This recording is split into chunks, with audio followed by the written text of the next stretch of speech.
साथियों UP double C PET exam का paper साथियों आपका तैयार हो चुका होगा, क्वेश्चन पेपर रेडी हो चुका होगा साथियों। तो अगर आप देखना चाहते हैं कि उसमें कैसे सवाल पूछे जाएंगे तो हूबहू साथियों मैं आपके लिए कुछ क्वेश्चंस लेकर आया हूं। ये टॉपिक वाइज क्वेश्चंस मैं आपके लिए लेकर आया हूं।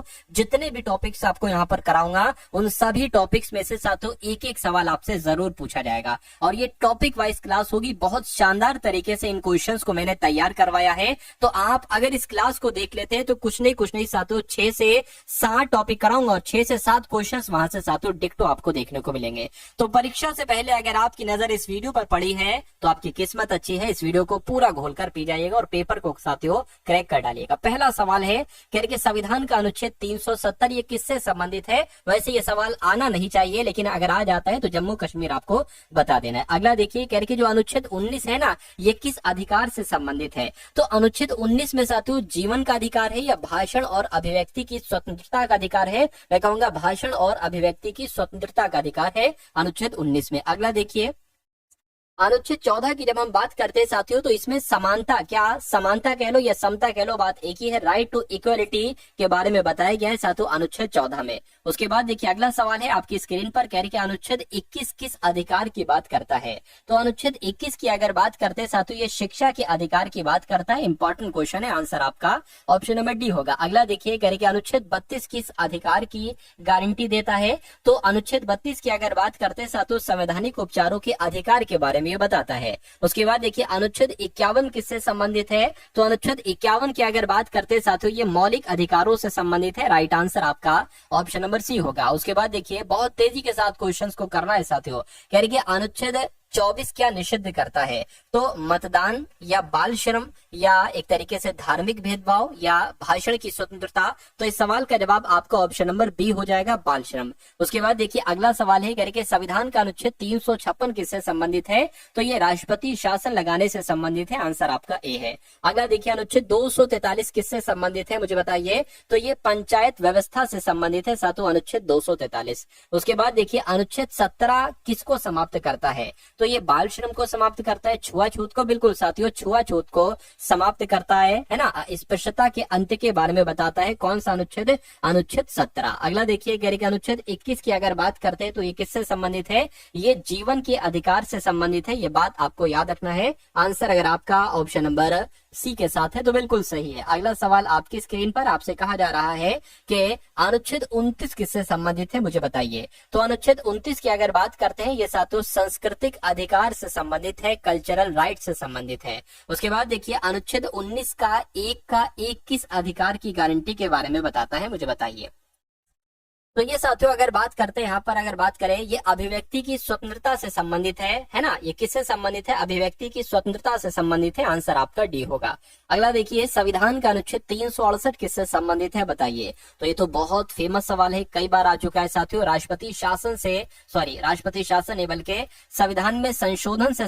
उसके बाद देखिए भागड़ा किस राज्य का लोक नृत्य है आपसे पूछा जा रहा है। अब टॉपिक चेंज हो गया है, यानी कि यहाँ से एक सवाल आपसे पूछा जाए क्योंकि हर बार अनुच्छेदों से एक सवाल कंपलसरी पूछना होता है, एक या दो। तो यहाँ से अगर 2 सवाल आपके एग्जाम में पूछे गए तो लगभग 2 बन जाएंगे, वरना एक तो एक बनेगा। अब दूसरा टॉपिक हम लोग देख रहे हैं साथियों, इसको देखिए यहाँ से भी एक सवाल 100% आपके एग्जाम में पूछा जाएगा। कह रही कि भागड़ा किस राज्य का लोक नृत्य है। तो ये तो साथियों पंजाब का है, पंजाब जिनका आंसर है बिल्कुल सही है। कह रही कि गरबा किस राज्य का प्रसिद्ध लोक नृत्य है। तो गरबा गा से गरबा और गा से गुजरात, तो ये तो गुजरात में किया जाता है। अगला सवाल देखिए यानी कि घूमर किस राज्य का लोक नृत्य है। घूमर कहाँ का है साथियों, राजस्थान का है। अगला देखिए लावड़ी नृत्य कहाँ पर किया जाता है। तो ये साथियों महाराष्ट्र का नृत्य हो जाएगा। राइट आंसर जिनका ऑप्शन नंबर ए है तो बिल्कुल करेक्ट है भाई, बहुत बढ़िया, वेरी गुड क्लास। अगला सवाल देखिए कह रहे कि सत्रिया किस राज्य का शास्त्रीय और लोक नृत्य है। तो ये साथियों असम का है। कहाँ का है, असम का है। अगला देखिए कथकली नृत्य किस राज्य से उत्पन्न हुआ। तो ये साथियों कहाँ से उत्पन्न हुआ, ये केरल से उत्पन्न हुआ। राइट आंसर आपका ऑप्शन नंबर बी होना चाहिए। उसके बाद देखिए यक्षगान किस राज्य का नाट्य कला है ना। नाट्य कला नृत्य है तो ये कहाँ पर किया जाता है, ये कर्नाटक में किया जाता है। ये बात आपको याद रखना, आंसर आपका सही होगा। उसके बाद देखिए पंडवानी किस राज्य का लोक नृत्य रूप है बताइए। तो पंडवानी की अगर हम बात करते हैं साथियों, ये पता कहाँ का, ये छत्तीसगढ़ का है। राइट आंसर आपका ऑप्शन नंबर डी होगा। साथियों अगर आप अपने यूपी SSC पेट एग्जाम को क्रैक करना चाहते हैं तो आपके लिए कुछ पीडीएफ तैयार की गई है। इन पीडीएफ को साथियों पढ़कर, इनको देखकर आप अपने यूपी SSC पेट एग्जाम को बहुत आराम से क्रैक कर सकते हैं। तो आखिर क्या है साथियों इन पीडीएफ में, एक बार देख लीजिए। देखिए आपको यूपी SSC पेट का जो पिछले पेपर हो चुके हैं, 2021 में पेपर हुआ, उसके बाद 2022 में, उसके बाद 2023 में, यानी कि इन 3 वर्षों में कुल मिलाकर साथियों 10 शिफ्ट हुई है। और हमेशा साथियों यूपी SSC पेट का जो पेपर बना है उसमें 50% कंटेंट लगभग प्रीवियस ईयर से आपको इस बार देखने को मिलेगा। देखिए 2022 में पेपर हुआ था, 2021 के बहुत सारे क्वेश्चन आए थे, 2023 में पेपर हुआ तो 2022 और 21 के कई सारे क्वेश्चन आए, और अब इन तीनों वर्षों के लगभग 40 से 50% क्वेश्चन डिक्टो उठाए जाएंगे साथियों। तो अगर आप ये तीनों पीडीएफ को एक बार देख लेते हैं अच्छे तरीके से, तो यहाँ से 40 से 50% कंटेंट आपका ये रेडी हो जाएगा। उसके अलावा साथियों और पीडीएफ आपको लगभग जीके जीएस की कुछ इंपॉर्टेंट क्वेश्चंस की पीडीएफ आपको दी जा रही है। यहाँ से कुछ परसेंटेज आप निकाल लोगे और इंपॉर्टेंट क्वेश्चन आपको करंट अफेयर के दिए जाएंगे। या लगभग अगर बात करें 10 क्वेश्चन आपसे पूछे जाएंगे करंट अफेयर के। तो इस पीडीएफ में आपको कुछ ऐसे क्वेश्चन होंगे जिनको पढ़कर लगभग 8 से 9 क्वेश्चन आप साथियों कर सकते हैं करंट अफेयर के। तो ये पीडीएफ आपको सिर्फ और सिर्फ साथियों 45 रुपीज में दी जा रही है। डिस्क्रिप्शन में लिंक है यूपी SSC पेट एग्जाम का, उस लिंक पर आप क्लिक करेंगे यूपी SSC पेट पीडीएफ पर, तो आप हमारे व्हाट्सएप पर आ जाएंगे। वहां पर आपको एक क्यूआर कोड दिया जाएगा, उस क्यूआर कोड पर 45 का पेमेंट करेंगे तो ये तीनों पीडीएफ आपको साथियों वहीं पर भेज दी जाएंगी। मेरा मानना है कि आपके एग्जाम में जितना समय बचा है एक बार इस पीडीएफ को लीजिएगा, जितना देख सकते हैं, जितना पढ़ सकते हैं साथियों पढ़ लीजिएगा, पेपर आपका बहुत आराम से क्रैक हो जाएगा। अगला देखिए, ये इंपॉर्टेंट क्वेश्चन है साथियों, आप लोग याद रखेंगे। पंडवानी कहाँ किया जाता है नृत्य, ये छत्तीसगढ़ में किया जाता है। कि किस घराने की गायकी में आलाप प्रमुख है। तो किसकी बात चल रही है साथियों, मैं कहूंगा किराने घराने की बात चल रही है, यानी कि किराने घराने की गायकी में आलाप प्रमुख है। आंसर आपका ऑप्शन नंबर किसके साथ जाएगा, ए के साथ जाएगा। चलिए उसके बाद देखिए कह रहे कि जयपुर घराने की प्रमुख गायकी शैली क्या है। तो अब साथियों घराने से संबंधित सवाल आपसे पूछा जाने लगा है एग्जाम में, तो घराने से जो प्रश्न बनेगा वो भी देख लीजिए। तो जयपुर घराने की प्रमुख गायकी शैली क्या है, बोलतान है। क्या है साथियों, बोलतान है। अगला देखिए, लखनऊ घराना किस नृत्य शैली से संबंधित है। तो ये साथियों कथक से संबंधित है। कहां से, कथक से संबंधित है। किस घराने का ख्याल गायन में योगदान महत्वपूर्ण है। तो किस घराने का ख्याल, मैं कहूंगा ग्वालियर घराने का ख्याल गायन में योगदान महत्वपूर्ण है। अगला देखिए, पटियाला घराना किस शैली की गायकी के लिए प्रसिद्ध है। तो पटियाला घराने की अगर बात करते हैं तो ये साथियों ठुमरी शैली की गायकी के लिए जाना जाता है। अगला देखिए, किराना घराने के प्रमुख गायक कौन थे। तो इनका नाम साथियों भीमसेन जोशी है। क्या, भीमसेन जोशी ही किराना घराने के प्रमुख गायक माने जाते हैं। अगला देखिए, आगरा घराने के गायक किस शैली के लिए प्रसिद्ध हैं। तो आगरा घराने की अगर बात करते हैं साथियों, ये आपको याद रखना है, ख्याल गायकी शैली के लिए प्रसिद्ध है। अगला देखिए, हड़प्पा सभ्यता की खोज किसके द्वारा की गई थी। तो हड़प्पा सभ्यता की खोज किसके द्वारा की गई थी, मैं कहूंगा दयाराम साहनी के द्वारा। बिल्कुल सही। अच्छा, कब की गई थी, इसका जवाब आपको देना है साथियों कमेंट सेक्शन में, ठीक है ना। अब तीसरा टॉपिक आपके सामने से गुजरेगा, यहां से भी एक सवाल पूछा जाता है। हिस्ट्री से एक सवाल, एक क्या बहुत सारे सवाल पूछे जाते हैं, है ना। यहाँ पर सबसे पहले हम लोग प्राचीन मध्य देखेंगे, उसके बाद साथों आधुनिक के भी कुछ क्वेश्चंस देखेंगे। कि वह शासक जिसने एक सच्चे जैन मुनि की तरह उपवास के द्वार शर त्याग दिया, उनका नाम क्या था। तो उनका नाम पता क्या था, चंद्रगुप्त मौर्य की बात चल रही है। चंद्रगुप्त मौर्य आपके सवाल का बिल्कुल सही जवाब है।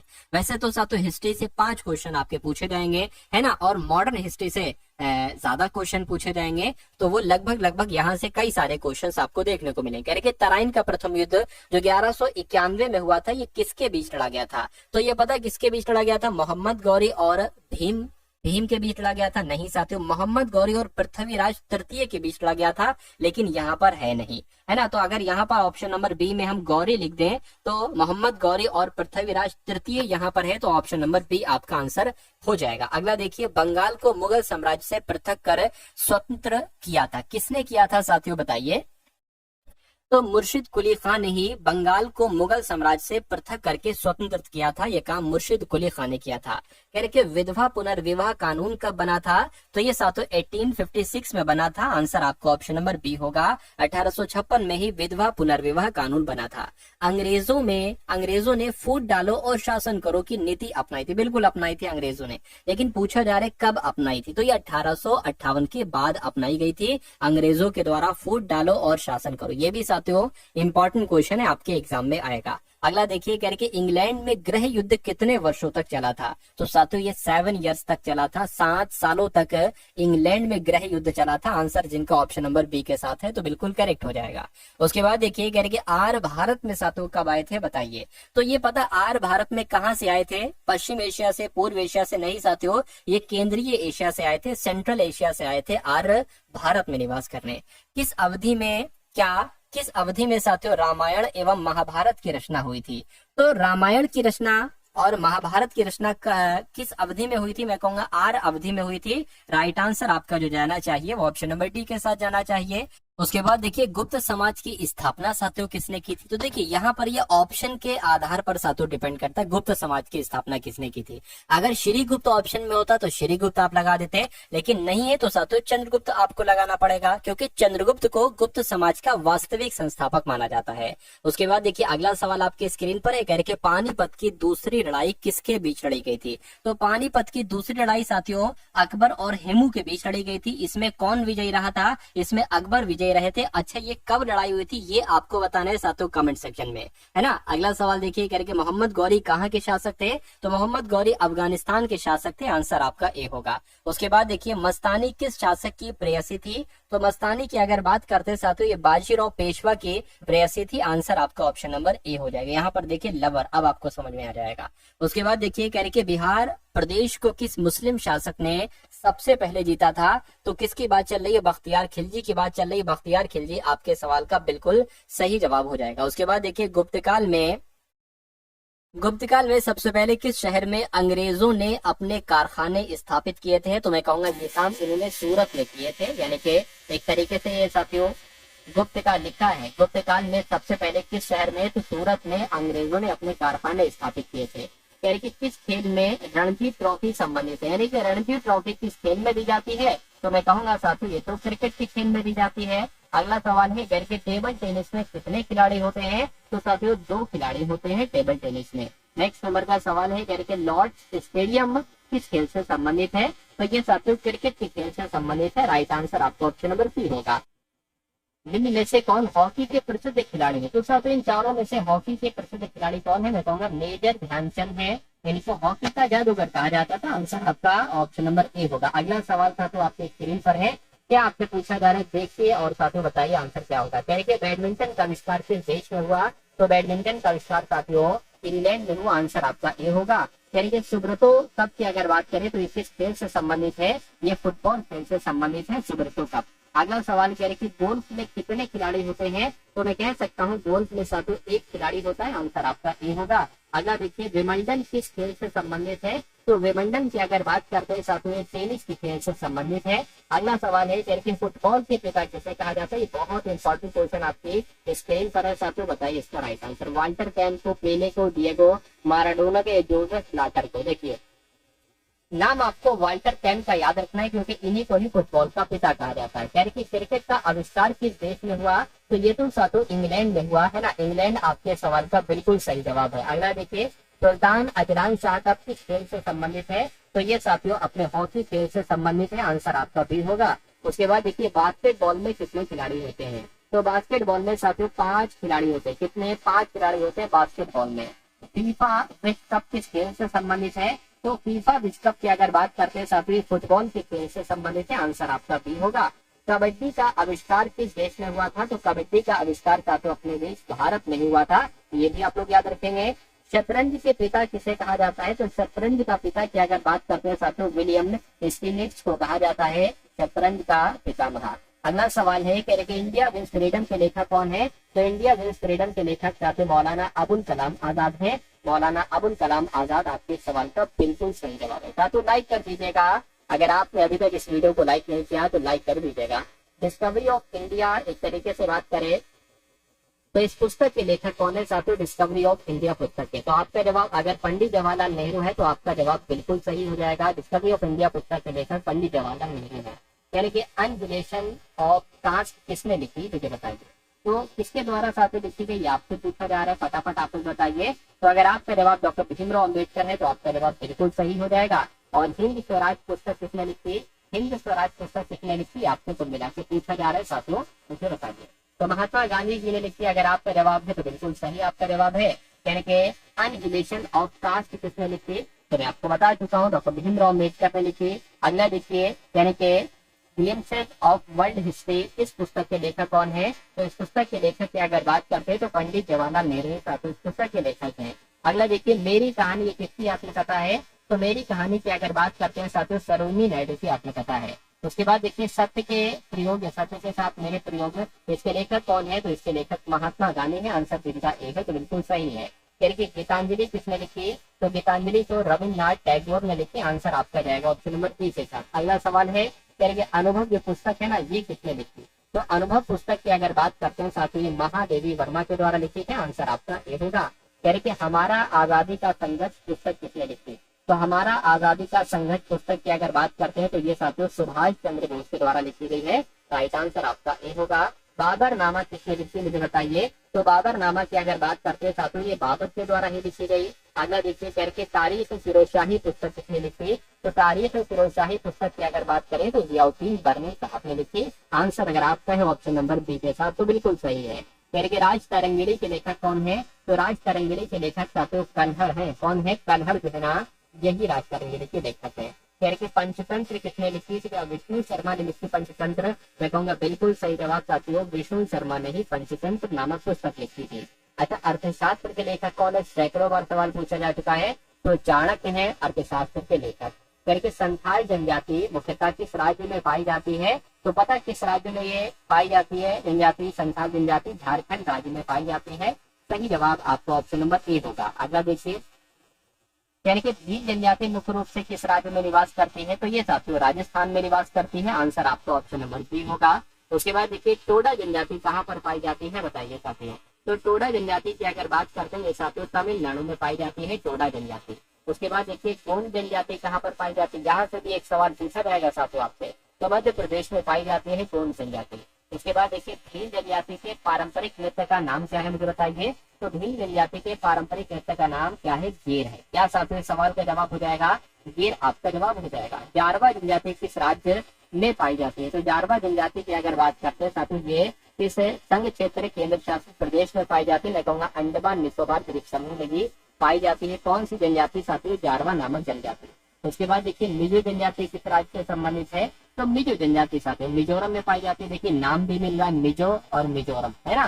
तो ऐसे भी आप लोग याद रख सकते हैं। कैसे बोडो जनजाति कहाँ पर पाई जाती है, किस राज्य में पाई जाती है? तो ये साथियों असम में पाई जाती है बोडो जनजाति, ठीक है ना। अगला सवाल है, कह रहे बंजारा जनजाति किसके लिए जानी जाती है?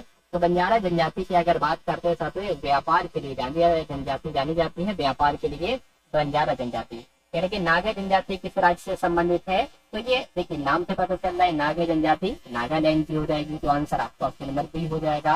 कह गद्दी जनजाति किस राज्य में पाई जाती है? तो गद्दी जनजाति की अगर हम बात करते हैं साथियों हिमाचल प्रदेश में पाई जाती है। आंसर आपका सी होगा।